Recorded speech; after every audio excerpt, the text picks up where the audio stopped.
Well, it's great to have you here. It's really great to have you here, especially if you're here for the very first time. Maybe you're even new to Birmingham, just settling in, new job, maybe started a new course at a university or something like that.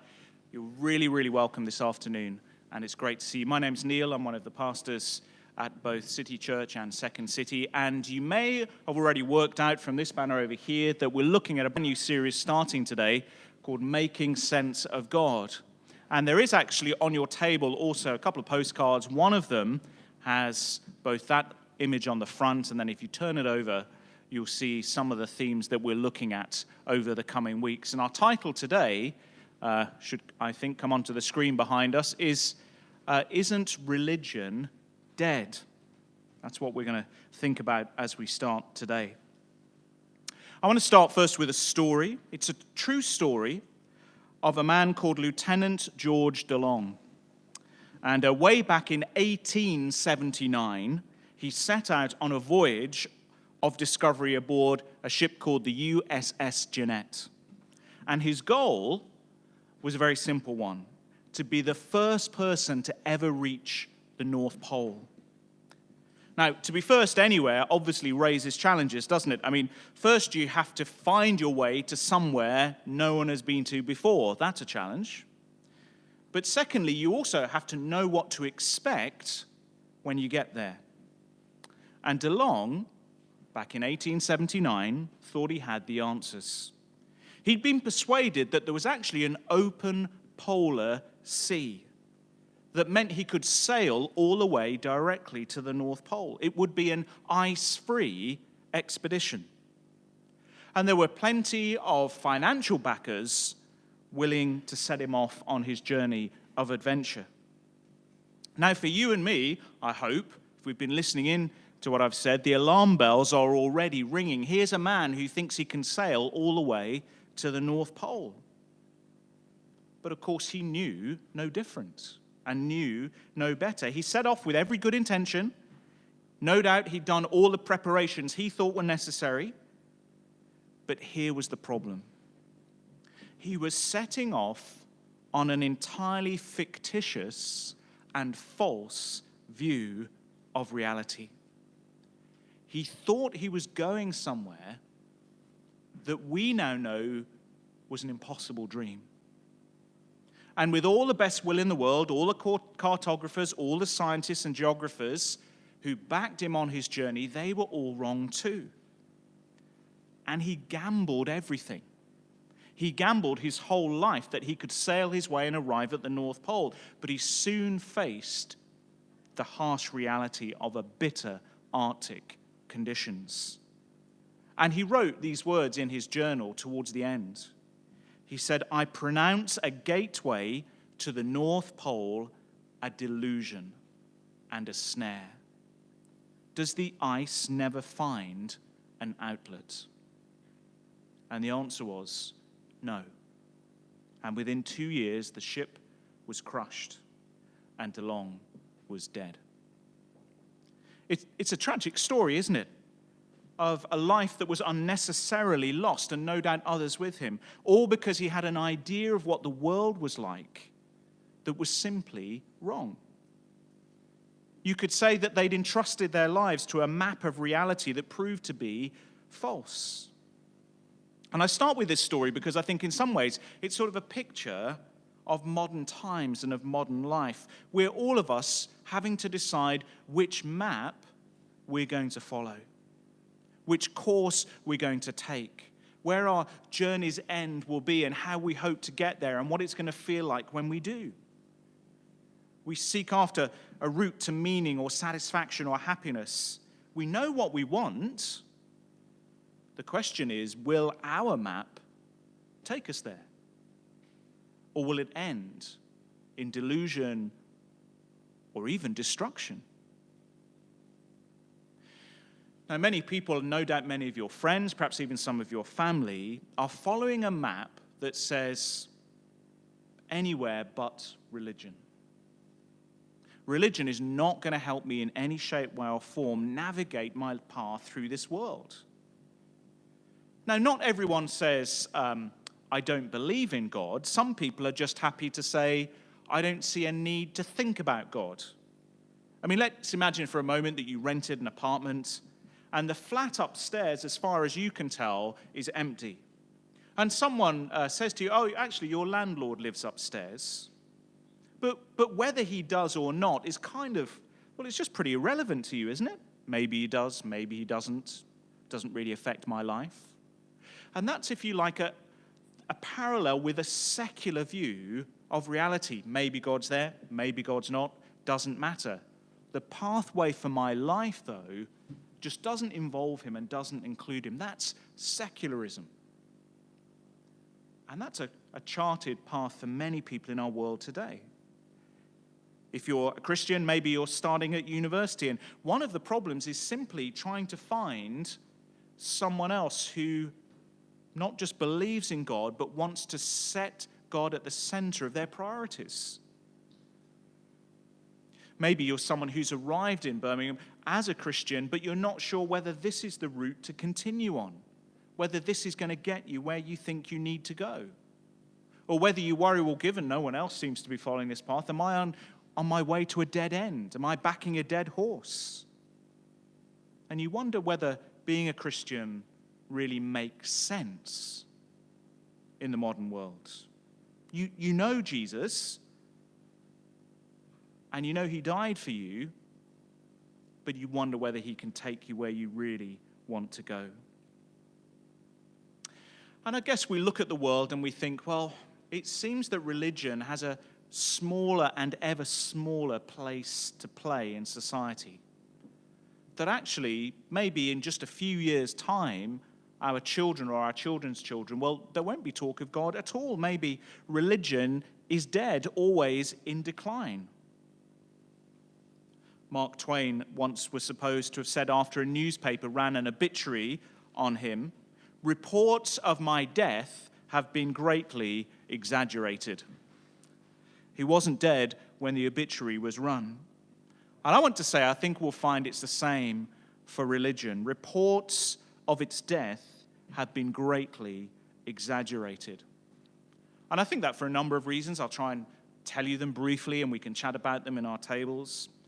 I think the first thing to note is that our perspective living in the West and what we might call a post-Christian culture doesn't actually give us a really clear picture of what is going on in the world, because when you look at the worldwide picture, you see that growing numbers of people are finding faith in God. It's hard to spot from here, but take a look and travel around the world and you get a clearer sense of that. Our world is becoming more religious and not less. So the past 40 years, the secularization hypothesis said something like this: we're only religious because we lack answers. And then as soon as science and technology gives us answers, gradually we see less and less need for God. John Lennon famously said, Christianity will go. It will vanish and shrink. I needn't argue about that. I'm right, and I will be proved right. That's what John Lennon said. Christianity will go. But actually, it's not worked out that way. China is a striking example. 1 billion people for 60 years have been told there is no God. And science and technology are huge in China. Most of our phones are made there and our computers and everything else. Science and technology is huge. They've been told for 60 years there's no God, and yet the number of Christians in China has grown exponentially in that time. In a recent article in The Economist, a conservative estimate of the number of Christians in China, they suggested were 60 million. That's the same size of the entire population of the UK. And they thought a more realistic estimate was something like 100 million Christians in China. Practically no Christians 60 years ago, 100 million today. So the idea that the more we know about science and technology, the fewer people believe in God, China says exactly the opposite of that. And of course, very few Chinese people were born with Christian parents. They didn't inherit this idea from family or from state. But as they heard the stories and read the Bible about Jesus, more and more of them were drawn to him. And it has grown in an extraordinary way. One sociologist concluded, people need God. We can't live without him. Another commented, belief in God, right now in 2018, belief in God makes sense to 4 out of 5 people in the world and will continue to do so for the foreseeable future.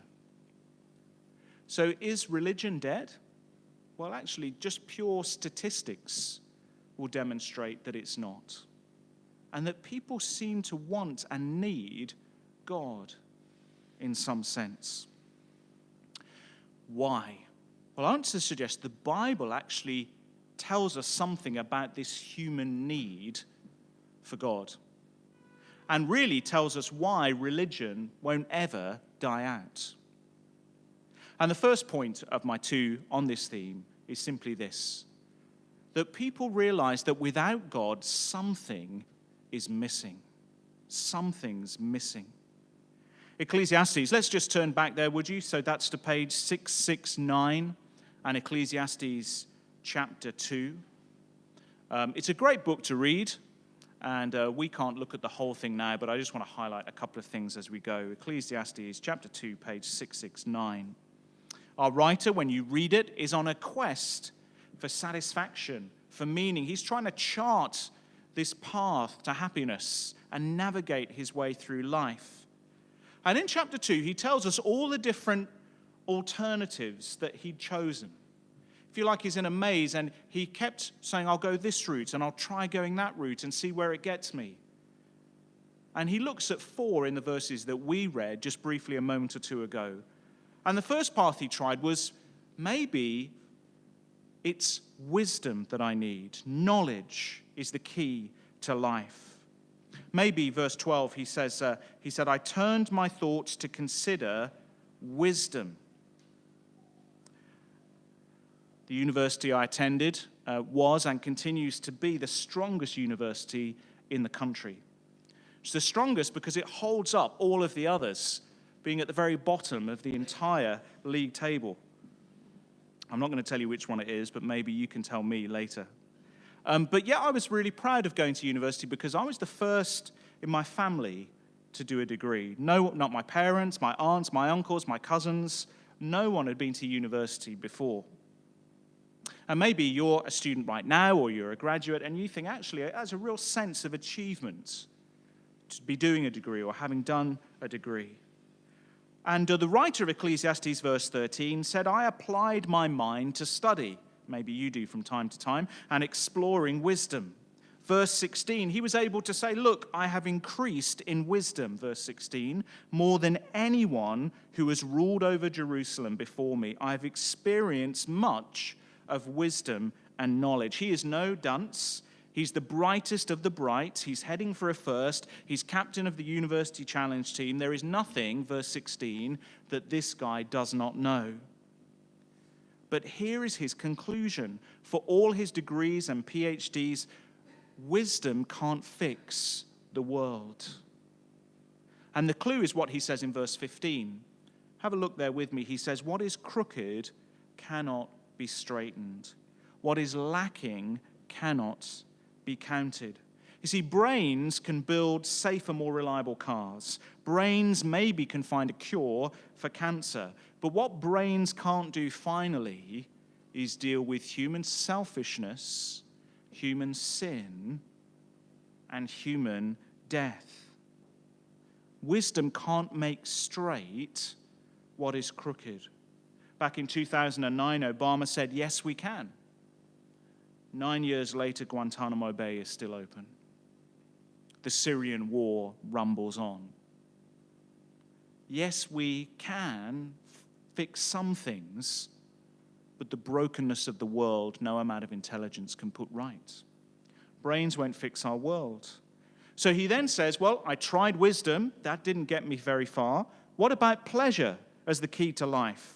Verse 1, I said to myself, come now, I will test you with pleasure to find out what is good. Chapter 2, verse 1. And he takes us through a list of things that he tried. Laughter, alcohol, grand projects, money, material possessions, sex, fame, reputation. He can really say, I've been there, done that, tried it all.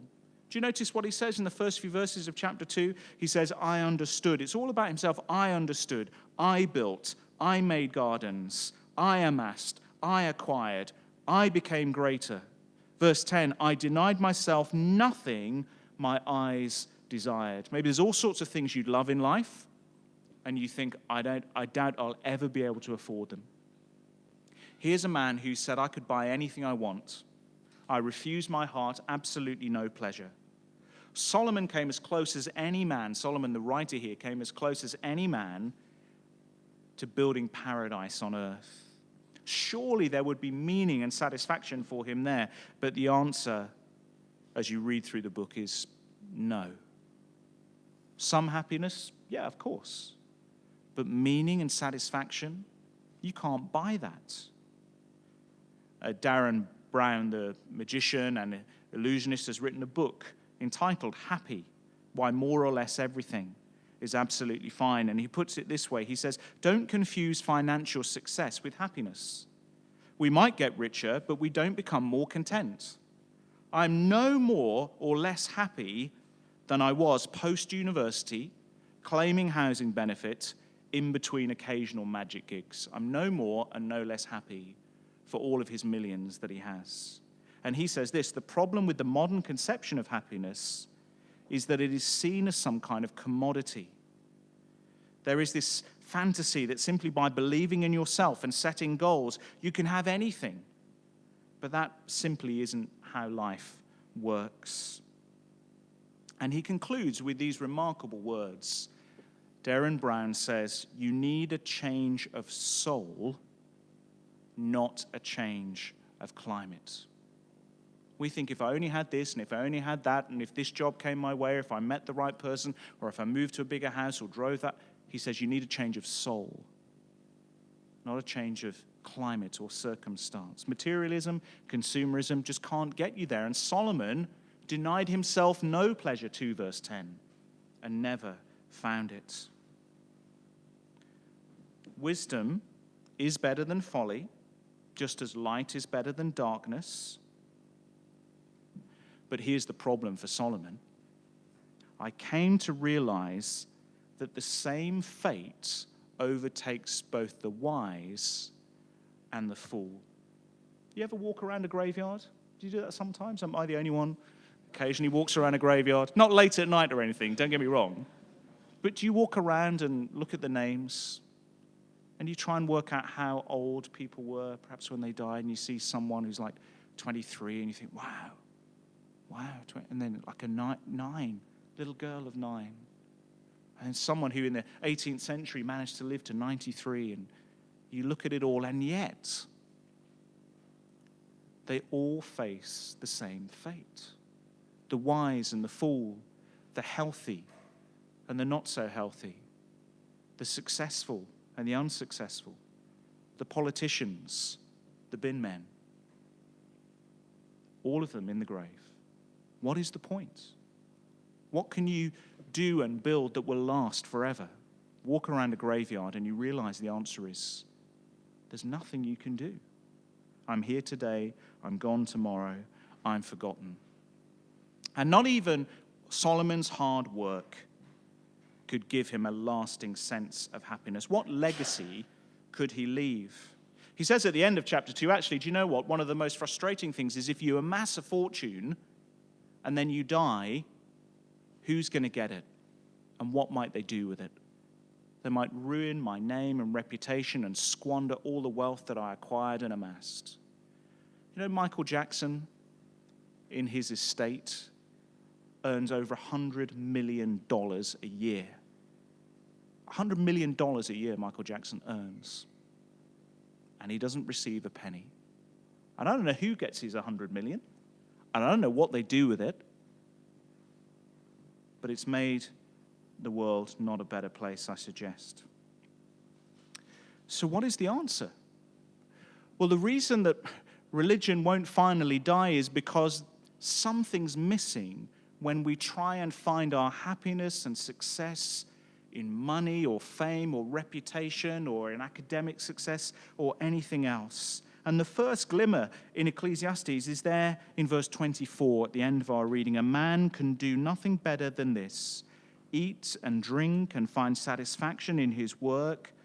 This too I see is from the hand of God. For verse 25, for without him, without God, who can eat and find enjoyment?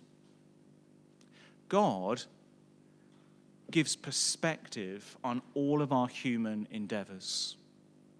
If God is there and he's in the picture, it changes the value I put on all of my work. I can find my satisfaction if I know they are the gift of God and that one day I will go to be with God. Because finally, my life counts for something. So I want to say, if your horizon is nothing more than this world, if you have an entirely secular outlook on life, you will never find the happiness that you seek. And that's what pushes people to look for spiritual answers. Because Ecclesiastes 2 is not just this writer's picture, it's all of our story. Let me give you a very contemporary example, Tom Brady. Any of you who know American football to some of you, will know that he is the superstar. Is that right, Mel? I mean, he is top of the tree. And this is what he said after having won 3 Super Bowls. How many has he won now, Terry? I don't support that team. Yeah, Mel knows 5. He's now won 5 Super Bowls. And he was asked about his life, and this is what he had to say when he'd won just 3. Why do I have 3 Super Bowl rings and still think that there's something greater out there for me? I mean, maybe a lot of people would say, hey man, this is what it's all about. I reached my goal, my dream, my life. Me? I think it's got to be more than this. I mean, this can't be all it's cracked up to be. And then he continued, I love playing football and I love being quarterback, but at the same time, I think there are a lot of other parts about me that I'm still trying to find. There's times when I'm not the person I want to be. You know, he's just saying everything we've read in Ecclesiastes chapter 2. He's just telling the same story. Life under the sun, life without reference to God, cannot satisfy. Tom Brady isn't unhappy that he's won 5 Super Bowls. He's not unhappy that he's rich or that he has a loving family or he has success and fame. He's unhappy because he's dissatisfied with himself. Finally, with himself. He kind of recognizes that there has to be a purpose that's bigger than him and his own imagination. So why won't religion die out? Why is it that for 4 out of 5 people in the world today, God has a place? Because we need to find our meaning and identity in something bigger than us and bigger than this one short life under the sun. And Tom Brady's just saying what our author in Ecclesiastes is saying. Much more briefly, the second reason is not just that there's something missing, but that we ourselves actually have a taste for transcendence. We have a taste for something bigger. In fact, if you turn over to Ecclesiastes chapter 3, the author says God has written eternity on our hearts. No wonder we're saying there must be more, there must be more. There's a hunger and an appetite that can't be satisfied because God has hardwired us to seek something bigger and something more. Harvard professor James Wood, in a New Yorker article entitled, "Is That All There Is?" He says this, he says, how can it be that this world is the result of an accidental Big Bang? How can there be no design, no metaphysical purpose? Can it be that every life, beginning with my own, my husband's, my child, and spreading onwards, is cosmically irrelevant? And he can't come to that conclusion. We seek spiritual answers. God has written eternity onto his heart and your heart on my heart. We just sometimes try and fill it with other things. I remember watching a BBC documentary in which Joanna Lumley, that comedian, she traveled to the Arctic Circle to see the Northern Lights. Anyone seen the Northern Lights? I'd love to see. Oh, amazing, amazing. I'd love to see this spectacular show in the sky. And when she finally got there and saw them, she was overwhelmed with the beauty of what she saw. And do you know what she did? She lay down in the snow, looked up at the stars and said, "Thank you, thank you." Now, I don't know who she thought she was talking to, but she had praise in her heart for what she saw of creation. Her instinct, her intuition was to, in what I would call, worship. To say thank you. The reality of being just in awe of the beauty of our world led her to worship. It became too much. And I don't think she stopped to think about it. She just had to do it. It was instinctive, impulsive. And when we see that nothing in this world can satisfy our souls, we find that we start hungering after spiritual things, a God answer. And no wonder one of the great theologians of the church, Augustine, said, "We will not find our rest until we find our rest in thee." So, as I conclude, is it just a case then that we do need something bigger, a sense of the eternal, a sense of God, but it doesn't quite matter who that God is or how we try and fill the void? We just need something bigger than this world, to know that the landlord is at home and living upstairs, and that's enough for us. Is it just as simple as that? Not at all. We're halfway there when we reach that conclusion. Because actually we need to know who this God is. Have a sense of the divine gets us a little way, but we need to know God if we're to truly worship and to truly enjoy him forever. And the most extraordinary claim of Christianity, and we'll come on to this in the weeks to come, is that the God who is there is not silent. It's not, oh, I think I might have just heard someone move a chair up. I think I did hear a phone as well go up. I think there probably is someone in upstairs. That's the TV, I'm sure it is. No, it's not just we're guessing, but God has spoken. It's as if the landlord has come down from his flat and knocked on the door and said, "How are things in the apartment?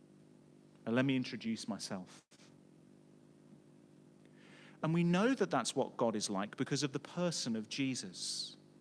See, Jesus was not a mystic or a prophet or a religious teacher. Jesus was God himself come into our world.